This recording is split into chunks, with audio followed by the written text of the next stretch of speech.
Rationalism versus emotions. Pierre Elliott Trudeau, the esteemed Canadian Prime Minister, was known to embrace the maxim, reason before passion. Indeed, this principle illustrates the balance between emotions and intellect in decision-making. Emotions, while potent and driving, often sway us into impulsive actions, which may not yield desirable outcomes. However, it is also important to recognize the potential pitfalls of rationalism. Most frequently, we encounter what can be termed as pseudo-rationalism. This form of rationalism limits our understanding to a framework that we perceive as logical, often failing to account for higher, less tangible forms of rationality. For instance, a strict utilitarian might justify an act of harm if it results in the greater good. However, a higher level of rationalism could argue for the intrinsic worth of each individual, suggesting that no harm is justifiable. Let's consider a scenario in emergency medicine. A child is brought to a hospital in critical condition, and the medical team faces a decision to carry out a high-risk procedure that has a relatively low chance of success. Pure rationalism, in this case, might suggest that the resources could be better spent elsewhere, on patients with a higher likelihood of recovery. However, if one of the doctors is driven by their emotional connection to the child, perhaps reminding them of their own child, they might push harder, work longer, and employ innovative strategies to save the child's life. In this case, their emotional investment might drive them to achieve what strict rationalism might have deemed impossible.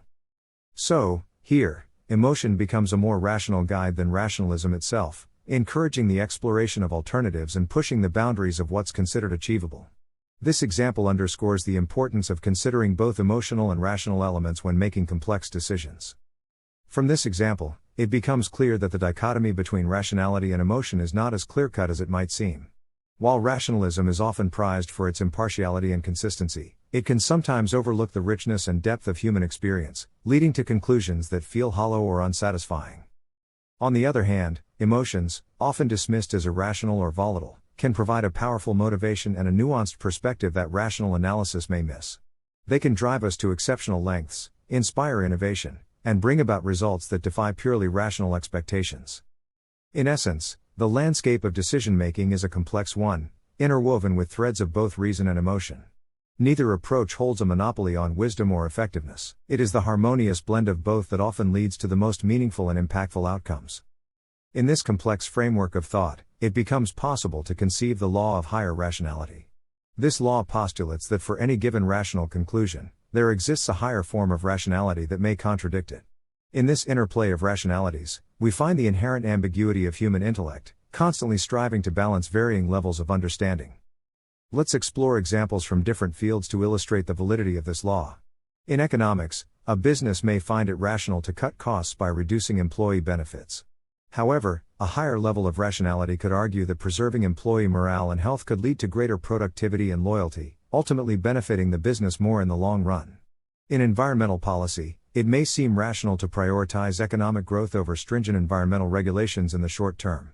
However, a higher level of rationality would highlight the long-term repercussions of environmental degradation, demonstrating that sustainable practices are not just ethically sound but also economically rational in the larger scheme. These examples underscore the importance of questioning our initial rational assumptions and seeking the potential existence of a higher rationality.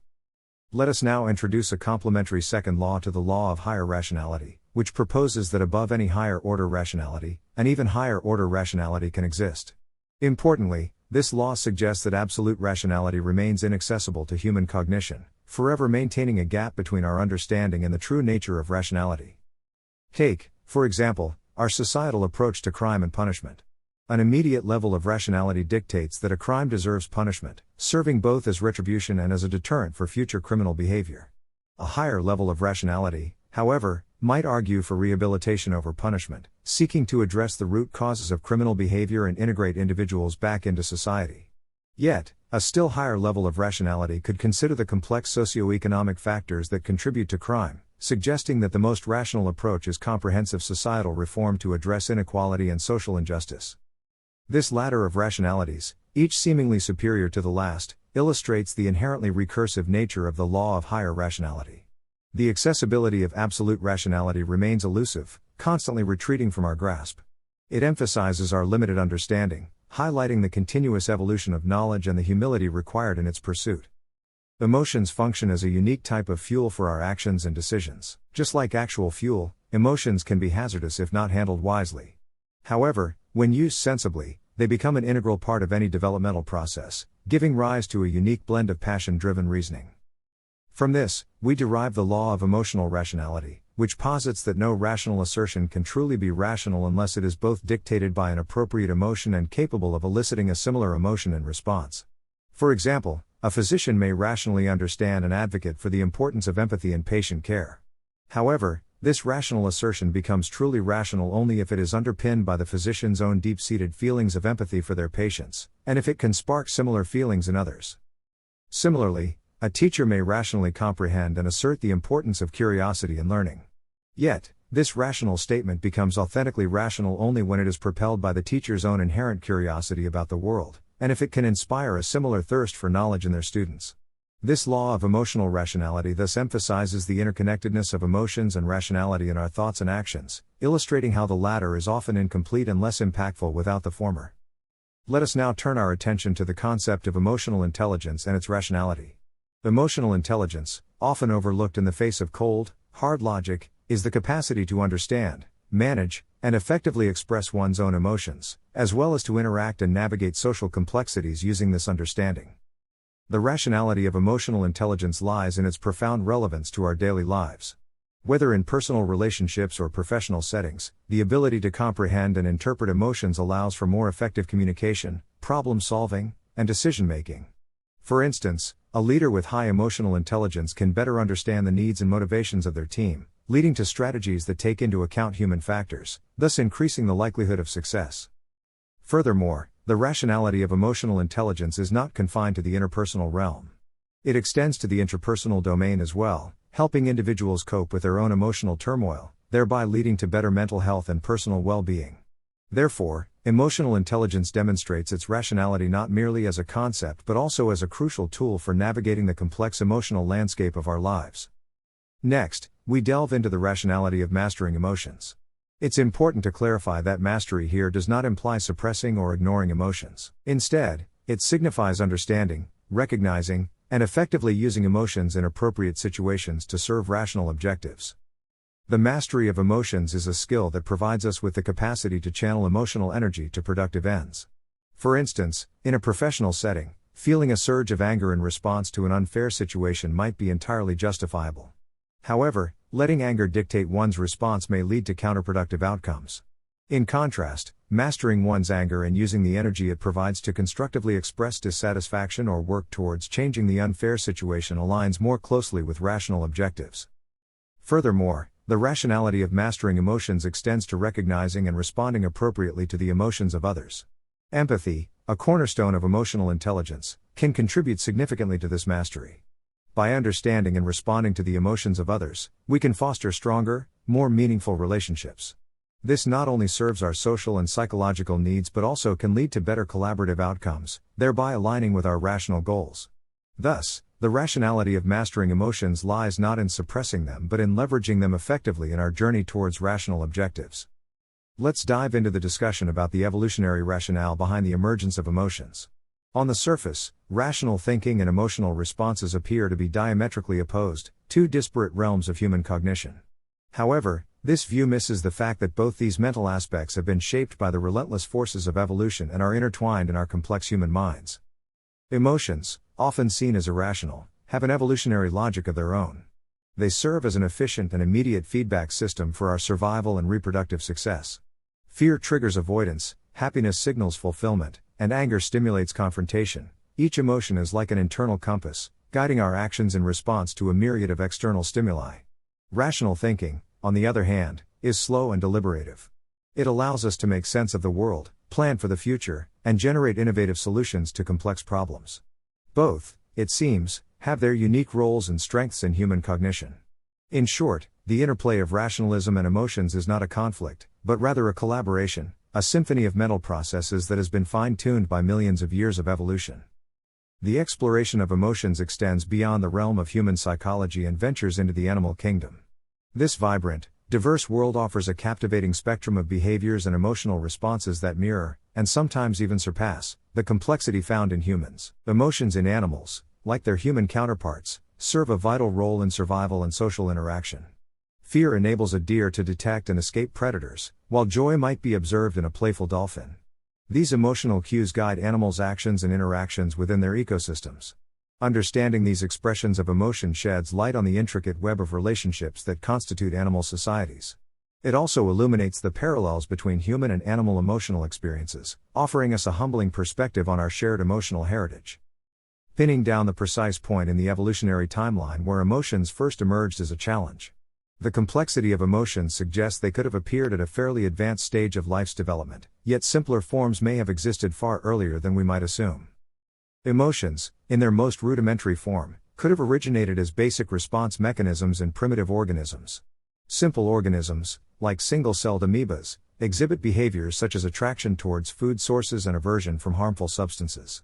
While it would be an oversimplification to label these responses as emotions in the way we understand them, they could represent the rudimentary beginnings of what, over hundreds of millions of years of evolution, have become complex emotional systems in higher organisms.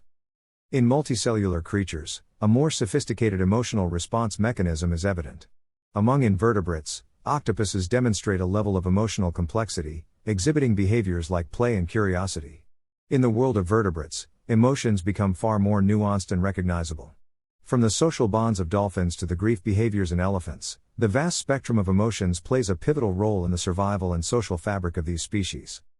Thus, the genesis of emotions may lie in the simplest forms of life and their primitive survival responses, gradually evolving and expanding over eons into the rich emotional lives we observe in complex organisms today. Human beings are innate seekers of meaning and rationality, a trait that has undoubtedly been crucial to our survival and advancement as a species. This relentless quest for understanding extends to every aspect of our lives, even areas where rationality may not seem to apply. This tendency is often highlighted when humans grapple with the inexplicable or the unpredictable. In the face of randomness, uncertainty, or chaos, we instinctively try to discern patterns, to establish cause and effect relationships, or to ascribe purpose or intention. This is seen in everything from our need to understand natural phenomena to our quest for purpose in life. However, this drive for rationality can also lead to cognitive biases or misconceptions, particularly when we attempt to impose rational structures on inherently irrational or random occurrences. In these instances, the search for meaning and rationality can lead us astray, resulting in false conclusions or unfounded beliefs. This interplay between our need for rational understanding and the inherent unpredictability of the world forms a fascinating aspect of human cognition and behavior. In every question we face, the pursuit of higher-level rationality, or superior rational thinking, can provide a deeper understanding and more comprehensive solutions. Higher-level rationality refers to the capacity to think beyond immediate or superficial interpretations and consider broader contexts, long-term implications, and deeper causal relationships. This form of thinking doesn't merely involve solving a problem or answering a question based on available information. Instead, it calls for a thorough understanding of the context, an evaluation of underlying assumptions, and a projection of potential outcomes. It also requires the ability to weigh multiple perspectives, synthesize diverse pieces of information, and incorporate ethical and societal considerations into the decision-making process. For example, an immediate rational response to a financial challenge might be to cut costs across the board. However, higher-level rationality could prompt a company to invest in a new project or innovation, understanding that the long-term payoff could outweigh the initial financial strain. Seeking higher-level rationality doesn't imply dismissing emotions or intuitive insights. Instead, it calls for integrating these components within a broader, more balanced analytical framework, thereby elevating our decision-making process to a more sophisticated level. Indeed, examples of higher-level rationality can be found in areas that may initially appear irrational, such as the teachings of the Gospels or the principles of true humanism. These philosophies, often dismissed as impractical or idealistic, can embody a profound form of rationality when viewed from a broader, long-term perspective. Consider the Gospel's command to turn the other cheek when faced with aggression. On the surface, this might seem counterintuitive or even irrational. Why should one not retaliate when wronged? However, adopting a higher level of rationality, one might recognize the potential of such an approach to break cycles of violence, promote forgiveness, and foster a more peaceful society. This response does not deny the immediate emotional reaction to injustice but chooses to respond in a manner that serves a greater, more sustainable good. Similarly, the core tenets of true humanism, such as empathy, respect for individual dignity, and commitment to social justice, may seem idealistic in a world often driven by self-interest. Yet, from a higher rationality perspective, these principles are fundamental to creating societies that are not only prosperous but also fair, inclusive, and harmonious. Thus, these seemingly irrational teachings, when viewed through the lens of higher-level rationality, can provide insightful perspectives on how to navigate complex personal and societal challenges. The pursuit of higher-level rationality, even in contexts where it may not seem to exist, can indeed be a transformative exercise. This search urges us to rise above surface-level understandings, to question prevailing norms, and to explore the potential for deeper meaning and more far-sighted solutions. In essence, it is a quest for wisdom and perspective, a quest that can significantly influence our decisions and actions. Interestingly, this pursuit may not always lead to the discovery of existing rational structures. Instead, it can inspire the creation of new forms of understanding and action, born out of our desire to make sense of the world. By striving to find superior rationality where it is not readily apparent, we actively engage in a process of intellectual and emotional growth. We craft new narratives, strategies, and philosophies that enrich our perspective and shape our interactions with the world around us. So, while the pursuit of higher rationality can sometimes feel like an unending journey, it is this very journey that equips us with the insights and resilience to navigate the complexities of life. The journey, therefore, is as important as the destination, shaping us into individuals capable of seeking, finding, and creating meaning in an ever-evolving world.